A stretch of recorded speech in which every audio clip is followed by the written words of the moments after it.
Eh bien, bonjour à tous. Ravie de passer ce moment avec vous à nouveau sur un thème qui me tient à cœur, le choix du statut juridique, et qui pose souvent une grosse question quand on souhaite se lancer. Je suis donc Karine, je fais partie de Number depuis plus de 24 ans. Ça fait 30 ans que j'accompagne les créateurs et que j'accompagne bien sûr une fois qu'ils sont lancés leur activité. Et voilà, rapidement, ma petite présentation. On va donc attaquer le thème du jour qui est assez dense en soi. Quand je me lance, quel statut choisir? Et on va voir qu'il y a plusieurs choix possibles et des avantages, des inconvénients avec chacun. Le plus dur est de choisir le bon qui vous correspond. Donc, on va éplucher les différents statuts juridiques. On va parler de micro-entreprise, d'entreprise individuelle, de SASU et de URL avec des points communs, des différences. Évidemment, je vous présenterai notre accompagnement à la création d'entreprise. Comment choisir son statut? Eh bien, il y a plusieurs critères.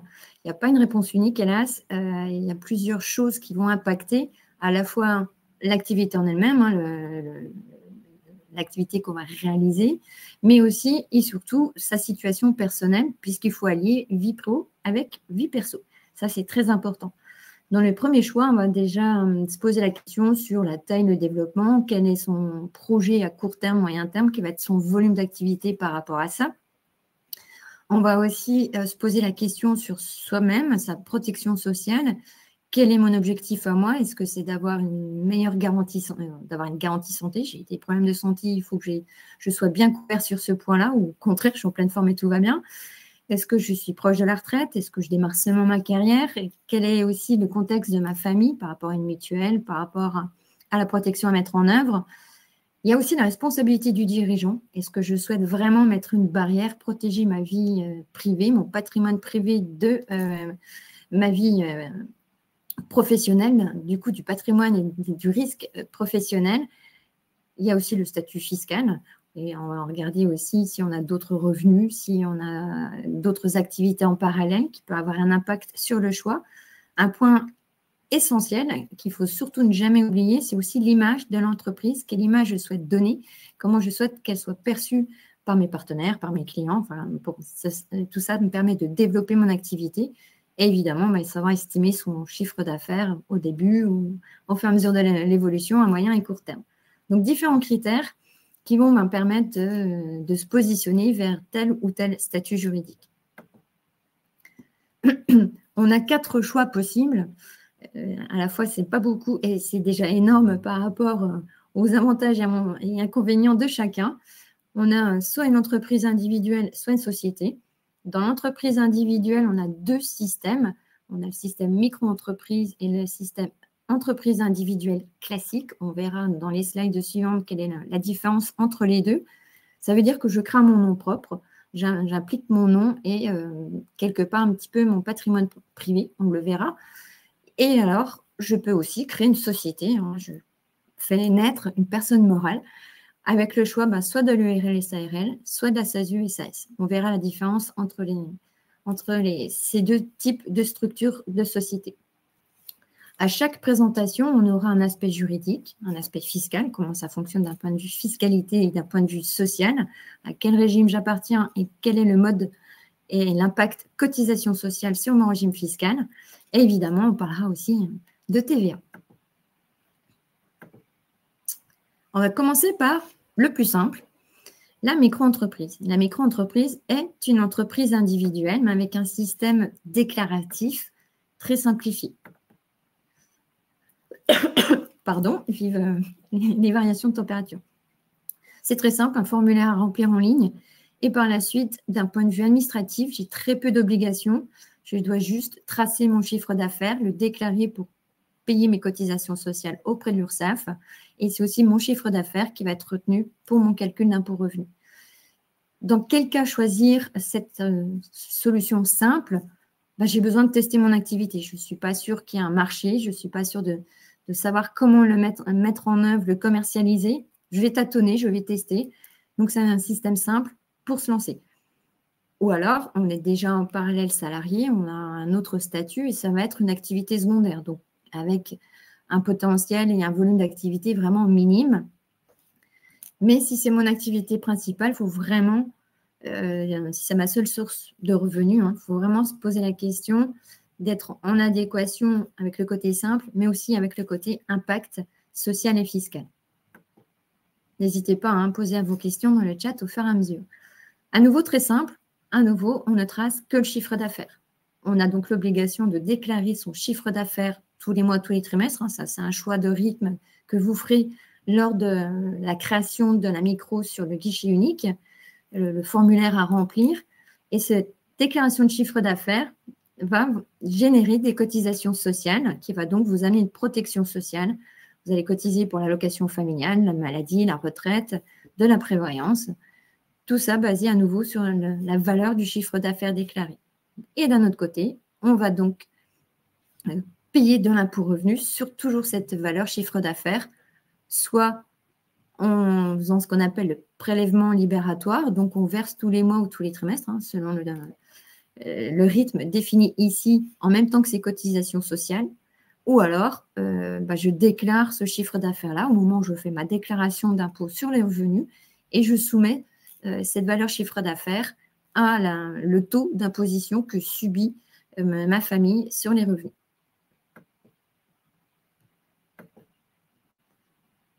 Vous avez certainement entendu parler de seuils. Quels sont les seuils de chiffre d'affaires? La micro, à nouveau, c'est quelque chose de simple, mais dans un volume d'activité relativement limité. Si on est prestataire de service, on a le droit de rester sur ce régime simple si on ne dépasse pas 77 700 € de chiffre d'affaires à l'année. Et si on fait de l'achat-revente, si on ne dépasse pas 188 700 € de chiffre d'affaires par an. Quand je parle d'année, c'est vraiment pour 12 mois. On est sur un mode de prorata temporis pour les calculs. Si on choisit donc de soumettre son chiffre d'affaires à son imposition sur les revenus avec tous les autres revenus du foyer, on profite d'un abattement. Et cet abattement compense le fait de ne pas du tout tenir compte, de ne pas tracer du tout tous ces frais de fonctionnement. Pour mettre en œuvre une activité, mais il y a des dépenses à avoir, il peut y avoir de l'assurance, des déplacements, du téléphone. Tout ça dans la micro-entreprise, on l'ignore. Et cet abattement compense ces frais-là. Donc, 34% pour le côté prestation de service et 71% si on fait de l'achat-revente. On paye le prélèvement libératoire, donc on paye sa quote-part d'impôt revenu avec ses charges sociales au taux de 2,2% qui vont donc s'ajouter aux cotisations versées à l'URSSAF. Si on est prestataire, 2,2%. Si on fait de l'achat-revente, c'est 1%. L'impact cotisation sociale, toujours lié sur le chiffre d'affaires, ça va être presque 25% en 2025 pour les prestataires de services et 12,3% pour ceux qui ont une activité d'achat-revente. On parle rapidement de TVA. On a souvent en tête micro égale pas de TVA. Oui, dans une certaine limite de chiffre d'affaires, si on dépasse un seuil de chiffre d'affaires à l'année de 37 500 €, je serai dans l'obligation de soumettre mon activité à la TVA et donc de facturer de la TVA à mes clients et de faire des déclarations de TVA auprès de l'État pour rendre l'argent de la TVA à l'État et en ayant bien sûr déduit la TVA que j'aurais subie auprès de mes frais. Ces seuils-là s'appliquent pour la micro-entreprise, mais s'appliquera également pour toutes les structures qu'on verra par la suite. Donc, 37 500 € de chiffre d'affaires à avoir en tête si on est prestataire de service et 85 000 € si on fait de l'achat-revente. Est-ce que c'est clair pour vous? N'hésitez surtout pas à poser vos questions dans le chat. Si je dois résumer la micro-entreprise, donc c'est très simple. Un formulaire en ligne, je déclare mon chiffre d'affaires tous les mois ou tous les trimestres. Je n'ai pas de comptabilité à tenir parce que je n'ai pas à tracer mes frais de fonctionnement. Par contre, je ne les déduis pas non plus. Donc, ça peut être quand même un peu problématique si on a beaucoup de frais de fonctionnement, si on a beaucoup d'investissements et à une grosse vigilance sur les seuils de chiffre d'affaires, que ce soit pour le côté, je reste dans ce système simple d'un point de vue fiscal et déclaratif, et aussi par rapport au seuil de la TVA. C'est surtout là où souvent on se fait piéger. On se retrouve à être obligé de facturer la TVA et on ne l'a pas anticipé. Voilà pour la micro. Pas de questions sur le sujet. Je peux passer au statut suivant. La micro, à nouveau, c'est une entreprise individuelle où on a choisi d'être sur un système très simple. Mais l'entreprise individuelle peut être placée sur une comptabilité un peu réelle, hein, sur un système un peu plus complexe en soi, où on va tracer son chiffre d'affaires et tous ses frais de fonctionnement. Les déplacements, l'assurance, le téléphone, l'achat de matériel, de fournitures, etc. Donc, on retrouve ici le système, on trace réellement ce qui se passe dans mon activité, donc mon chiffre d'affaires, je totalise tous les frais. Ceci me donne ma rentabilité, mon bénéfice, quel argent, qu'est-ce que j'ai réellement gagné. Ce bénéfice devient ma base de calcul pour mon impôt revenu et également ma base de calcul pour mes cotisations sociales. On va retenir vraiment cette valeur-là comme son revenu. Et le côté un peu charge sociale devient un des frais aussi en déduction, bien sûr. Ça fait partie du budget de fonctionnement. Donc là, on est dans l'obligation de tenir une comptabilité et de tout tracer. Voilà, par exemple, une simulation d'entreprise avec une comptabilité au réel, dite entreprise individuelle au réel, où je trace mon chiffre d'affaires, je trace mes dépenses auprès de mes fournisseurs, mes frais mixtes, donc loyer, électricité, enfin toute l'énergie, le fait de squatter mon appartement pour que mon activité, que mon entreprise puisse exister et fonctionner.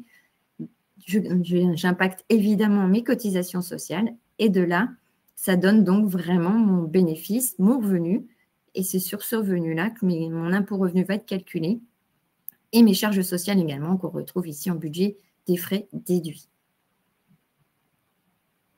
Si je résume, l'entreprise individuelle, en soi, c'est simple, il y a une comptabilité à tenir, c'est vrai, mais surtout, je vais pouvoir tenir compte de toutes mes dépenses, de calculer réellement ma rentabilité, combien je gagne.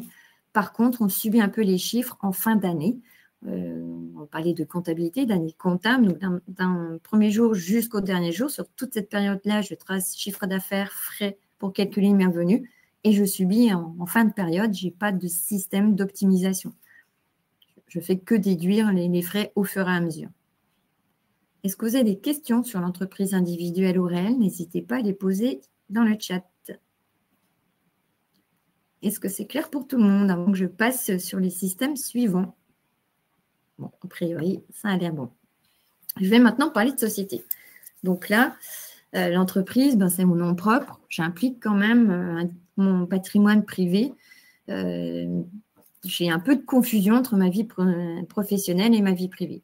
Créer une société, c'est vraiment mettre une barrière, c'est séparer tout ça, c'est donner naissance à une personne morale, c'est créer quelqu'un. On a le choix donc entre EURL, SARL et SASU, SAS. La différence, EURL et SARL, c'est la même chose, sauf qu'en EURL, il y a un seul associé. Je suis tout seul associé de ma société. Et SARL, on est au moins 2 associés. Je m'associe avec quelqu'un, voire plusieurs personnes. SASU, c'est pareil. Le U de unipersonnel, je crée ma SAS où je suis seul associé. En SAS, on sera à minima 2 associés, donc je m'associe avec quelqu'un. Ici tout seul, ici on est plusieurs.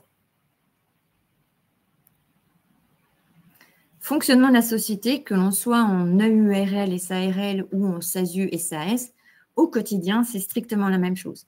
Pour créer, ça va être le même parcours de rédiger tout un dossier, des statuts, il y a une annonce légale à faire paraître pour communiquer à toute personne la naissance, la création de cette société avec ses caractéristiques.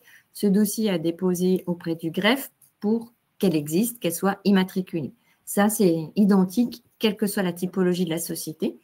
Et au quotidien, ce n'est pas la structure qui va faire le chiffre d'affaires, qui va faire les frais, le montant de son assurance, le volume de déplacement pour prospecter, faire ses prestations, aller voir ses clients, ou aller voir ses fournisseurs d'ailleurs, ni le type de structure qui va faire le montant de son abonnement téléphonique.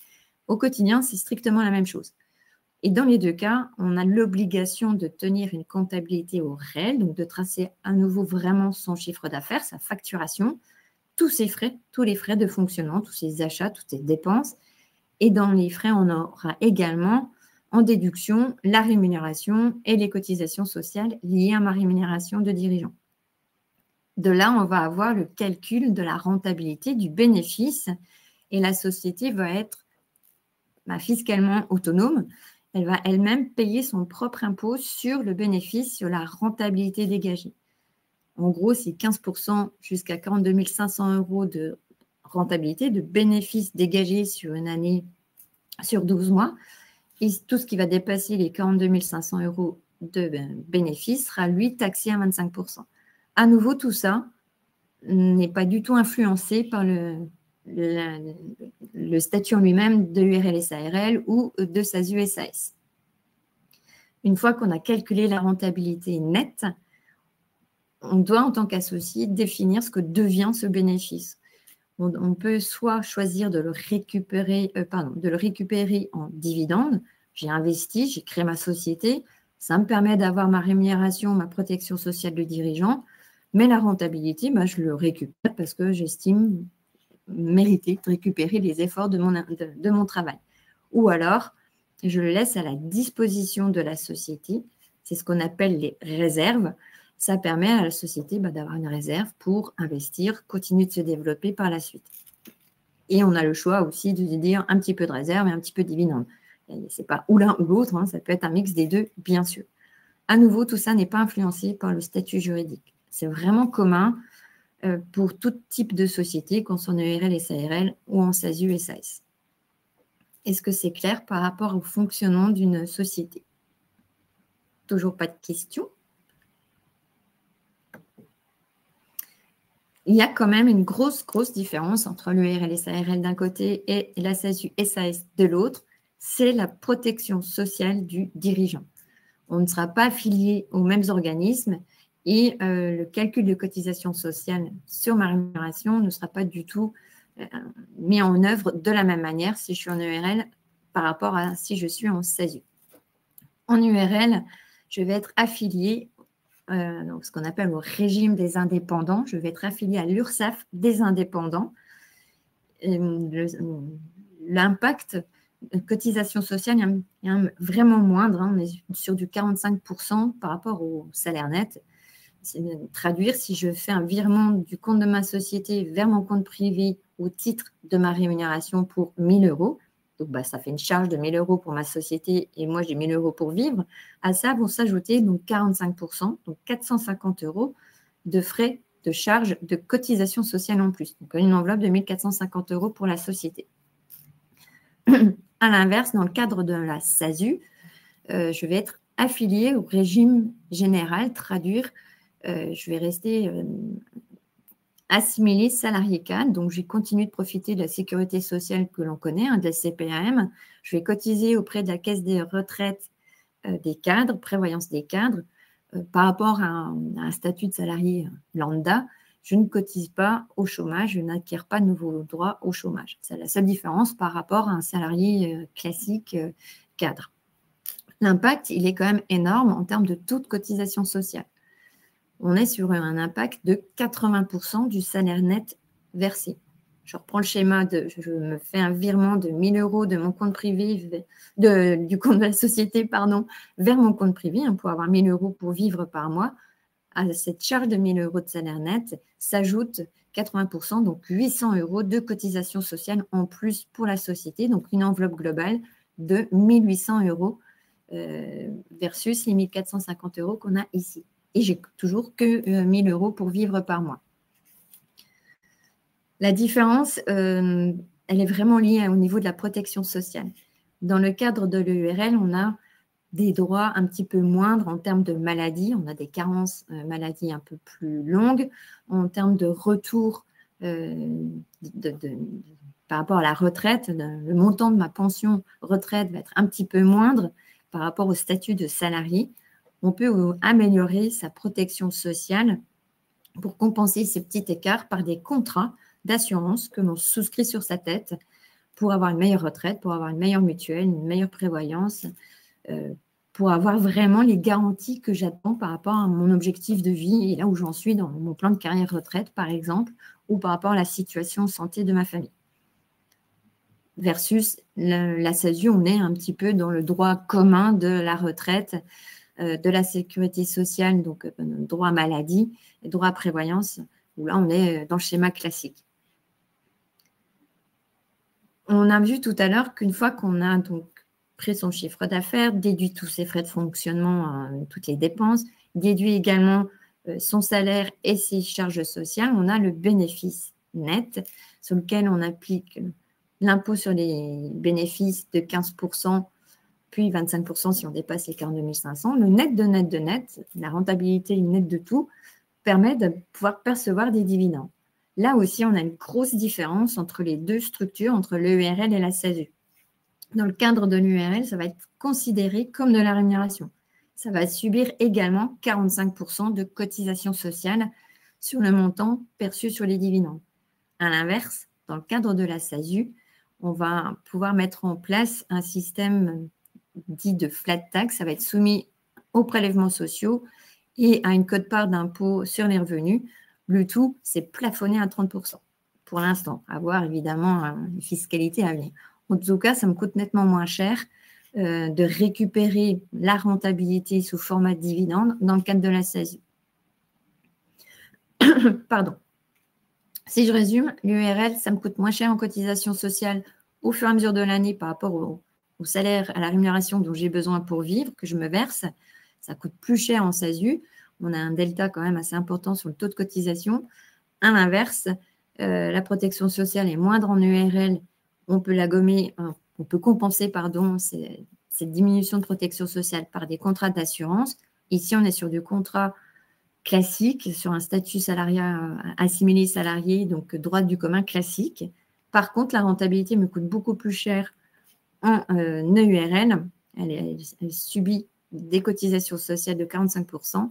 C'est nettement moins important en termes d'impact dans le cadre de la SASU. Est-ce que vous avez des questions par rapport à ce point-là? Toujours pas de questions? Si je dois retenir 3 points, je vais pouvoir mettre en place de l'optimisation fiscale. Qu'est-ce que ça veut dire? Ça va dire que je vais pouvoir anticiper mes budgets de rémunération, donc connaître à l'avance mon imposition personnelle sur les revenus, de connaître également, de pouvoir piloter mon bénéfice, l'impôt sur les sociétés, l'enveloppe de ma rentabilité au fur et à mesure des mois d'activité. On va pouvoir voir où on en est facilement et se projeter à terme pour pouvoir anticiper et rendre les budgets le plus juste possible sur les différents points, imposition personnelle, imposition pour la société. On va pouvoir aussi piloter vraiment sa couverture sociale, sa protection sociale. On va pouvoir la personnaliser et mettre des contrats d'assurance sur sa tête en tant que dirigeant pour vraiment amener la protection que l'on a besoin, que l'on attend. Et surtout, on a créé une personne morale, donc on a complètement séparé sa vie privée de sa vie professionnelle. La société est autonome, elle a son propre patrimoine. La prise de risque, elle est sur la société et son patrimoine. On ne prend plus du tout de risque sur sa vie privée, son patrimoine privé, à part l'argent qu'on lui a donné au départ pour qu'elle existe. Je vous ai mis dans la slide, il paraît un peu barbare ce tableau, un récapitulatif des 4 structures juridiques que l'on vient de voir ensemble, avec à chaque fois quel est le statut social. Alors TNS, ça veut dire travailleur non salarié. Traduire, je suis indépendant. Je suis affilié à l'URSSAF des indépendants. C'est le cas donc pour la micro, pour l'entreprise individuelle classique, avec une comptabilité réelle. Et également, c'est le cas dans le URL et SARL. À l'inverse, en SASU ou en SAS, je suis assimilé salarié, donc je reste affilié auprès de la CPAM, la sécurité sociale classique. Je vous ai remis les taux de cotisation sociale, qui est relativement fort en micro, puisque c'est 24, presque 25% ou 12%, mais sur le chiffre d'affaires, donc ça fait des volumes très vite. On est sur un taux beaucoup moindre, à 45% dans le cadre d'une entreprise individuelle. C'est le même taux de 45%, mais sur la rémunération réelle nette, donc vraiment l'argent que j'ai récupéré sur mon compte privé dans le cadre de l'URL. On est sur un taux de cotisation vraiment fort sur la SASU et SAS, puisqu'on est sur du 80%. Quel est le statut? On est non-cadre dans les 3 cadres quand on est travailleur non salarié. Par contre, on est assimilé cadre quand on est dirigeant d'une SASU et SAS. Quelle est la protection? Est-ce que je protège mon patrimoine privé ou pas? Il y a vraiment confusion des patrimoines privés professionnels dans le cadre d'un micro, dans le cadre de l'entreprise individuelle. Dans le cadre de l'ERL, on limite vraiment sa prise de risque sur son patrimoine privé. On le limite à l'apport, à l'argent que j'ai donné à la société pour qu'elle existe. Est-ce que j'ai des possibilités d'optimisation? Je voulais sur la marionnette entre les différents budgets pour connaître mon imposition, ma rentabilité, mon impact cotisation sociale. Ce n'est pas du tout le cas en micro puisqu'on subit le chiffre d'affaires. Ce n'est pas du tout le cas non plus en entreprise individuelle parce qu'on subit les chiffres en fin de période, au moment où on calcule la rentabilité. Par contre, on peut complètement optimiser dans le cadre d'une société, que ce soit en ERL ou en SASU. Est-ce que je peux percevoir ma rentabilité en dividende? Non en micro, puisqu'à nouveau, la seule et unique valeur, c'est toujours que son chiffre d'affaires. Non en entreprise individuelle, parce que mon revenu, c'est la rentabilité, c'est le bénéfice dégagé par mon activité. Oui, dans le cadre de l'ERL, mais ça subit les cotisations sociales à 45% plus son impôt sur le revenu, une imposition sur le revenu. Oui, on peut se verser des dividendes et à moindre coût dans le cadre de la SASU, puisque c'est plafonné au grand maximum à un impact de 30%. Voilà un petit peu le tableau récapitulatif avec ces chiffres. Est-ce que vous avez des questions avant que je vous présente rapidement comment on peut vous accompagner chez Number sur cette création?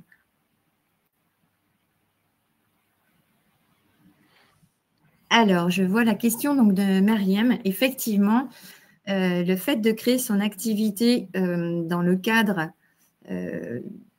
je m'inscris au chômage, je vais percevoir des indemnisations chômage par France Travail et je crée mon activité.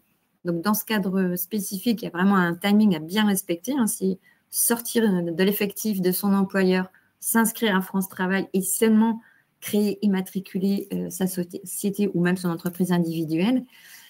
Si l'indemnisation France Travail en tant que créateur, France Travail vous indemnise, hein, c'est ce qu'on appelle l'ARE, l'aide au retour à l'emploi. Si le montant versé par mois est suffisant, dans ce cas-là, je n'ai pas besoin de me rémunérer dans le cadre de mon activité, la SASU sera la plus optimale parce que s'il n'y a pas de salaire dans la SASU, il n'y a pas du tout de cotisation sociale. Dans le cadre de l'ERL, si je ne me rémunère pas, j'ai quand même une enveloppe de 1 500 € de cotisation incontournable, minimale à verser à l'URSSAF tous les ans. Dans le cadre de la micro, le France Travail va réclamer le montant de votre chiffre d'affaires tous les mois et va compléter ou pas l'indemnité. Donc, il y a une sorte d'épée Damoclès sur le montant que je vais percevoir tous les mois. Si mon chiffre d'affaires est bon, je n'ai pas d'indemnisation France Travail. S'il est très faible ou voire inexistant, effectivement, France Travail va m'indemniser. Dans le cadre de l'entreprise individuelle, ça va être un peu le même système. France Travail va réclamer le chiffre d'affaires et les frais tous les mois pour voir la rentabilité par mois. Donc, il y a quand même de l'administratif un petit peu lourd sur le sujet et France Travail va compléter ou pas, va indemniser ou pas au fur et à mesure. Donc, dans ce schéma France Travail, je me lance et je suis suffisamment indemnisée pour vivre par mois, là, ça se décide. Je ne sais pas si la réponse a été claire, Myriam. Myriam, n'hésitez pas à compléter.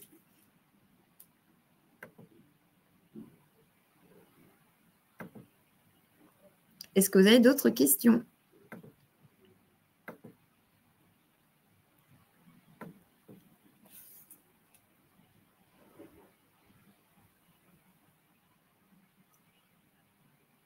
Alors, quand on est effectivement indemnisé par France Travail, avoir en tête que France Travail vous indemnise, vous restez dans la protection sociale du salarié, hein, du fait d'être inscrit et indemnisé par France Travail. Donc, vous actez des droits à la retraite. Vous pouvez aller chez le médecin, vous êtes indemnisé par la CPM, vous restez dans le cursus sécurité sociale des salariés. Et en plus, il y a la portabilité de 12 mois de la mutuelle de votre ancien employeur. Donc, vous êtes garanti, protégé pendant 12 mois dans le cadre de l'indemnisation France Travail. Je ne sais pas si c'était la question, Myriam.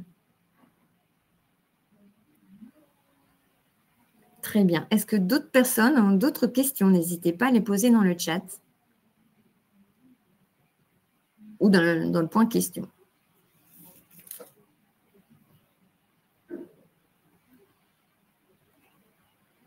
Eh bien, je ne vois plus de questions. Enfin, même si par la suite elles viennent, hein, n'hésitez surtout pas à les poser. Je serai ravie d'y répondre. Je suis là aussi pour vous éclairer sur tout ça. On a quand même abordé assez rapidement 4 structures différentes avec leur fonctionnement. Donc, un petit peu de technicité dans ce que je vous ai raconté. J'espère malgré tout avoir été clair.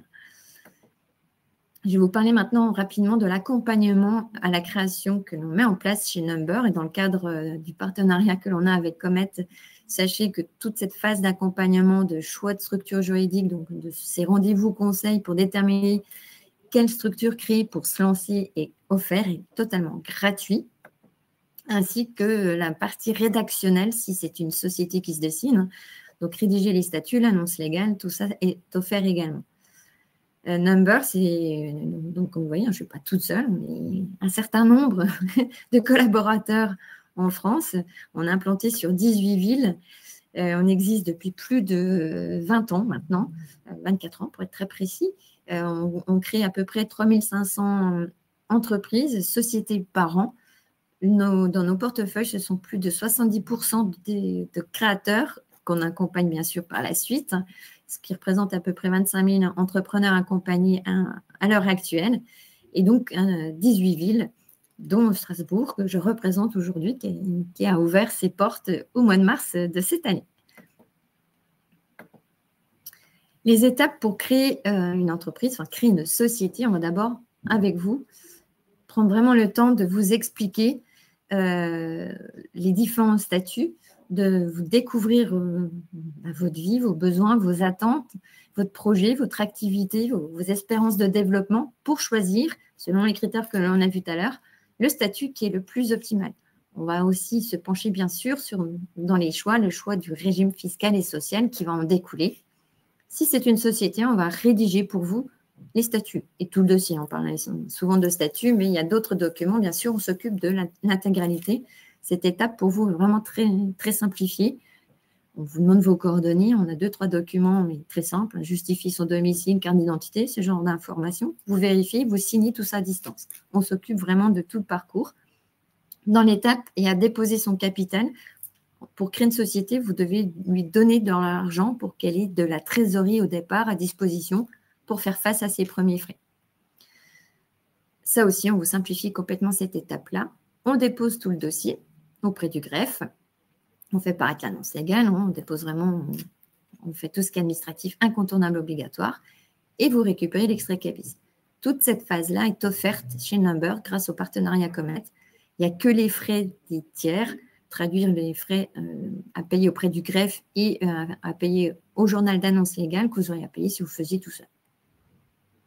Bien sûr, par la suite, on va vous accompagner dans votre comptabilité. Pour vous, tout au long de l'année, on va tenir la comptabilité, on va tracer le chiffre d'affaires, les frais, faire les déclarations de TVA, faire tout ce qui est déclaration fiscale, sociale, au fur et à mesure. Et on voit ici le terme liasse fiscale, c'est envoyer les chiffres à la fin de l'année auprès des impôts. On prépare pour vous et ensemble d'ailleurs, puisqu'on se verra pour vous expliquer les chiffres et l'impact, le résultat et le bilan. Un bilan, c'est le patrimoine de la société. Et une fois par an, en société, les associés doivent se réunir. C'est le juridique annuel. Ça aussi, on prépare pour vous. Mais tout au long de l'année, bien sûr, on est là pour vous accompagner, répondre à vos questions, vous conseiller, faire le point aussi aux besoins sur des montages juridiques, sur des conseils fiscaux spécifiques. Et on peut aussi vous accompagner sur des missions comme rédiger pour vous les conditions générales, les CGU, les CGV, ce genre d'éléments. On est vraiment là pour vous accompagner sur tous les thèmes. Donc là, c'est l'implantation dans les 18 villes. Pour vous accompagner, on vous met également à disposition une application qui s'appelle Time, T-I-I-M-E.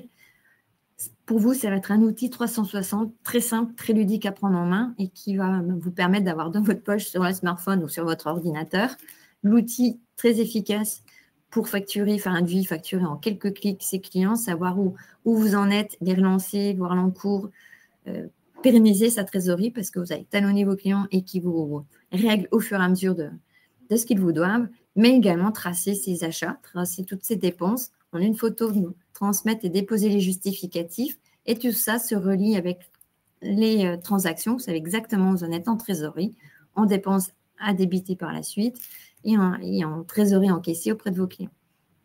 Time propose aussi un compte pro en ligne, un compte bancaire en ligne. Et pour nous contacter, voici nos coordonnées. Est-ce que vous avez des questions?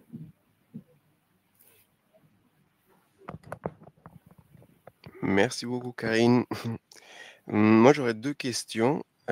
Si on peut, par exemple, revenir à la slide 22, il me semble.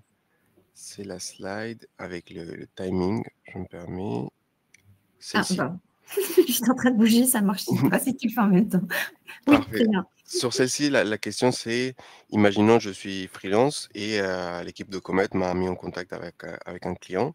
Tout se Oui. passe bien avec l'entretien et du coup, on va démarrer une mission. Mais j'ai pas encore le statut.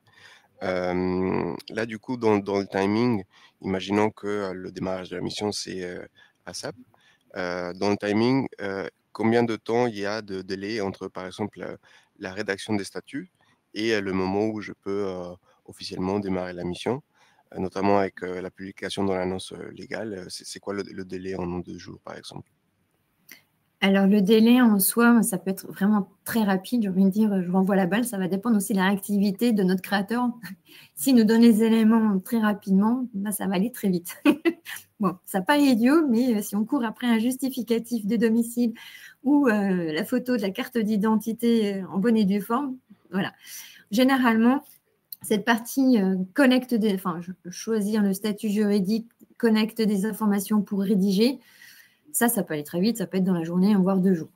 Déposer le capital, pour que ce soit vraiment très rapide et efficace, on vous envoie par mail le lien, un lien Linkso qui est ultra sécurisé pour faire le dépôt auprès de notre notaire.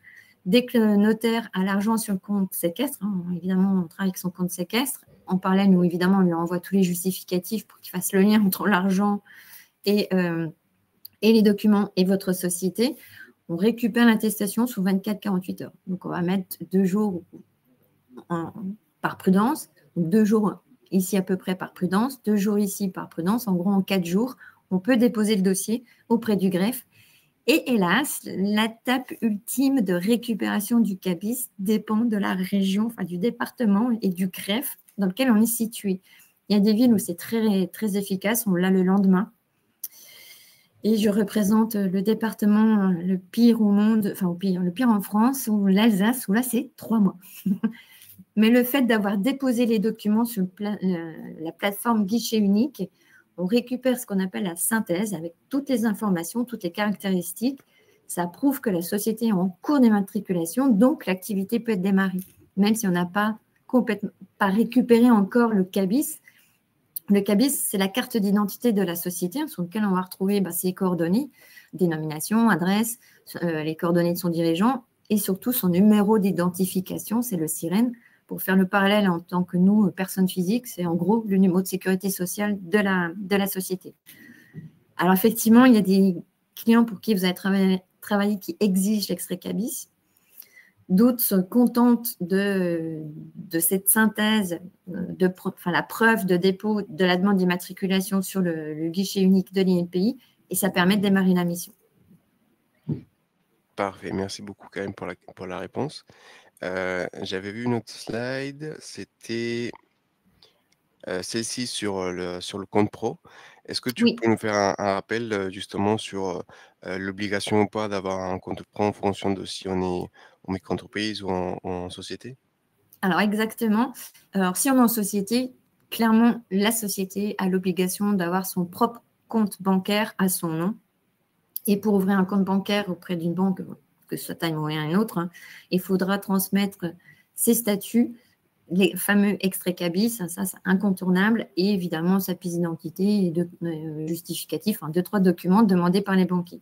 Une société, c'est un compte bancaire à son nom obligatoirement. Quand on est en entreprise individuelle, on a l'obligation d'ouvrir un compte bancaire spécifique, un compte professionnel spécifique, également si on ne dépasse pas 10 000 € de chiffre d'affaires à l'année. Je précise bien à l'année. J'incite fortement à ouvrir un compte bancaire, quoi qu'il arrive, au nom de l'entreprise individuelle pour tracer sur ce compte-là toutes les recettes et toutes les dépenses.